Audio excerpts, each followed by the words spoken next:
This is our International Business Country Project by Daniel Vestal, Mansfield Fisher, Spencer Warren, Esteban Martinez, and Alejandro Ramirez. And we are doing Turkey and Canada. Turkey. Political background. Turkey is characterized by being a secular, parliamentary republic established on the principle of division of powers, legislative, executive, and judiciary.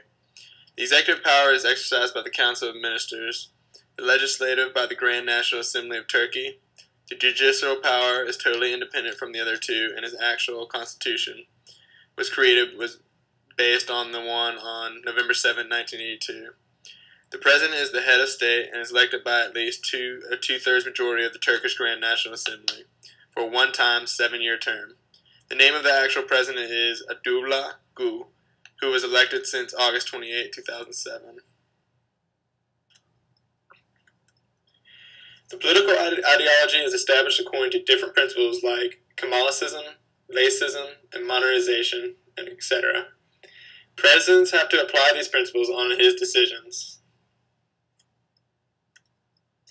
According to some political commentaries, Abdullah Gül wants to raise the democratic and legal standards of the country. Turkey has been through a period of power struggle. Between the military and the former, the Islamist government, military are the victorious out of this problem. Language. The official language is Turkish, spoken by 90% of the 63 million people. The minority languages consist of Kurdish, which is 6%, Arabic, 1.2%, Circassian, more than 0.09%, Greek, Armenian, Judeo, Spanish, and Romance language spoken by Jews. Turkey versus U.S. negotiation styles. Turkey. They like to avoid aggression negotiation. Bargaining is very common. Punctuality is important. Eye contact at all moments. Be precise when talking. Schedule meetings in advance because of religious events. USA. They like to plan appointments in advance. Be on time for the meeting. Be precise on your statements. Professional titles are important. The use of contract and other approved documents are used. Importance of building friendship and establishing trust. Greetings etiquette. In a room with a group of people, aim to salute the older person first. This is a sign of respect. Shake hands firmly while looking to the eyes to show respect. It is common to see a family and friends greet each other with the kisses.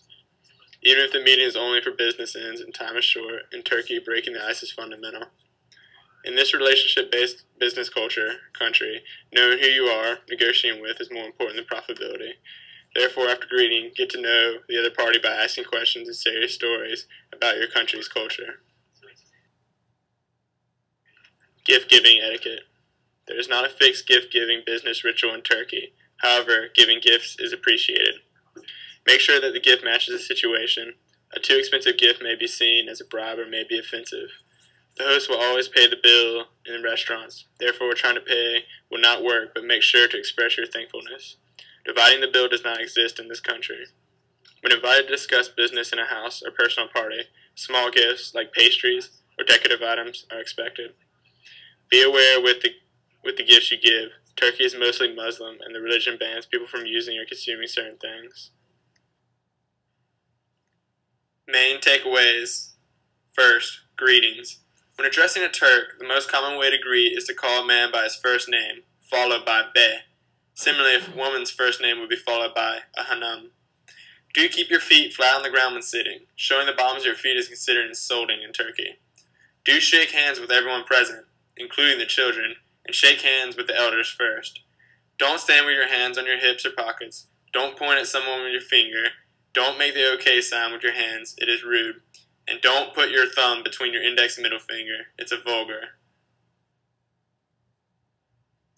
The second main takeaway consists of business dinners. Turkish people are usually very friendly and helpful. They can easily invite you to their activities. Most business entertaining will take place in restaurants. If invited for dinner or other activities, be punctual for the dinner or party. Business can be discussed anytime during the meal, but you must get a feel from your business counterpart. It will comprise of a few courses, with the main course always being meat or fish based, accompanied by bread and a salad. Some Turks who are Muslim drink alcohol, but those who are strict Muslims never do. Do not ask for alcoholic beverages if you're not offered. Smoking is common during meals, so if you do not like smoke, suck it up. Never tell them to stop smoking. Hosts will expect you to eat a great amount of food. Leave no food on your plate. Gifts are not usual, so do not get one that is excessive. The final main takeaway. Separation between personal and professional in Turkey is much less defined as it is in its Anglo-Saxon societies like the U.S. In Turkey, a strict business relationship is non-existent. People in Turkey need to be familiar with each other before they talk about business, so to get invited to an informal, social event is common. At these events, build a relationship with the subject in order to receive business. Canada. Political background. Capital, Ottawa, second largest country in the world. Political system, parliamentary democracy within a constitutional monarchy. Prime Minister. 4 political parties: Liberal Party of Canada, Conservative Party of Canada, New Democratic Party, and Bloc Québécois. Ranked 3rd most democratic nation by The Economist in 2006 and 11th in 2008, number 1 in the Americas. Politically, Canada is stable. Canada operates under a federal political system in which there are 10 provinces and 3 territories, and there are strong tensions between the provinces and the federal government. Canada is very attached to the U.S. economically, and they use a Canadian dollar referred to as a loonie. 73.7% of all imports come from the U.S. Main industries include transportation, equipment, chemicals, minerals, food, products, petroleum, and natural gas. Canada has one of the highest levels of economic freedom in the world. The Canadian language. Canada has 2 official languages, English and French. 58% speak English, 22% speak French, 17.5% are bilingual. The remaining 20% reported said they spoke a language different than French and English as their mother language. French is mainly spoken in Quebec. High-ranking officials in the government are expected to speak English and French. Canada versus U.S. negotiation styles. Canadians tend to conduct business in a tactful and diplomatic manner, contrary to the American approach. Managers tend to be open to the other opinions and tend to play a more informal role in the workplace. Their main focus is to manage employees. The most common greeting is a handshake. When speaking French, you should use the formal pronoun for you, which is vous, and do not use the informal pronoun, which is tu. Business relationships start off very formal, but as the relationship continues, they tend to become informal. Meetings in the English-speaking part of Canada tend to be more informal, and in the French-speaking part of Canada tend to be more structured with a respect for seniors, and the meeting will more likely revolve around a hierarchy. Protocol for greetings and etiquette. The handshake is the most common greeting, which is similar to the U.S. It should be accompanied by direct eye contact, and a firm grip. In Quebec, friends or acquaintances will kiss on both cheeks when meeting and leaving, which is more akin to French tradition. This happens between female friends and between men and women, but not between male friends. Always be punctual for meetings and appointments. Canadians appreciate politeness and expect others to adhere to the proper protocol for any given situation.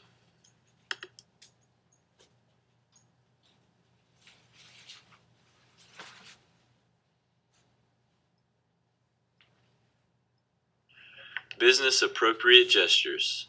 Shake hands with everyone at the meeting upon arrival and departure. Titles and surnames are not used, yet in Quebec, academic titles are important and accompanied with Monsieur and Madame. Exchange business cards after the first meeting. In Quebec, have one side of the card in English, the other translated to French. Should you take gifts to social occasions? Gifts are not regularly given. If you decide to give a gift, make it a modest one. Gifts are given to celebrate big advancements in the office. Appropriate gifts would be a nice bottle of wine or some good liquor. Taking a client or business associate out to an event, such as a play, is a very friendly gesture. Invitations into a home are unlikely. If invited to a home, take candy, flowers, or liquor to the host or hostess. In Quebec, sending flowers in advance of the dinner party is proper protocol. Gifts are usually opened when received. Gestures to watch for. Don't eat while on the street, but instead go to a cafe or somewhere sedentary. Some gestures have different meanings in Quebec than in the U.S. Thumbs down and slapping an open palm over a closed fist are considered offensive. The OK sign made with the index finger and thumb means 0 in Quebec. Don't be late. Being boastful and overstating your product's capabilities could result in loss of business or a lawsuit. Main takeaways. Be on time to meetings and be somewhere when you say you will be. In a professional sense, it is very rude to be late, and if tardiness is unavoidable, you are expected to let the person know immediately. Lateness of more than 15 minutes is seen as a very rude gesture, and an apology will be expected. Earliness to a social situation, likewise, is also frowned upon. The golden rule is to show up within a half hour of the time the hostess said the party will be. Political Canada is a large, stable democracy that exhibits little political risk. It is important to be aware that some tensions exist between the French and English-speaking citizens. Both of Canada's official languages, French and English, are important for conducting business. Economically, Canada is directly tied to the United States. The United States is Canada's largest trading partner. As a member of the G20, it is evident that Canada is a leading economy in the world.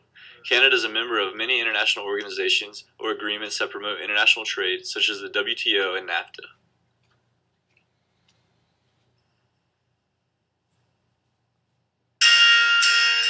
Look at this photograph. Every time I do it makes me laugh. Our eyes get so red. And what the hell is on Joey's head? This is where I grew up. I think the president would have fixed it up. I never knew we ever went without. The second floor is hot for sneaking out. And this is where I went to school. Most of the time I better face to you. Criminal record says I'm broken twice. I must have done it half a dozen times. I wonder if it's too late. Should I go back and try to grab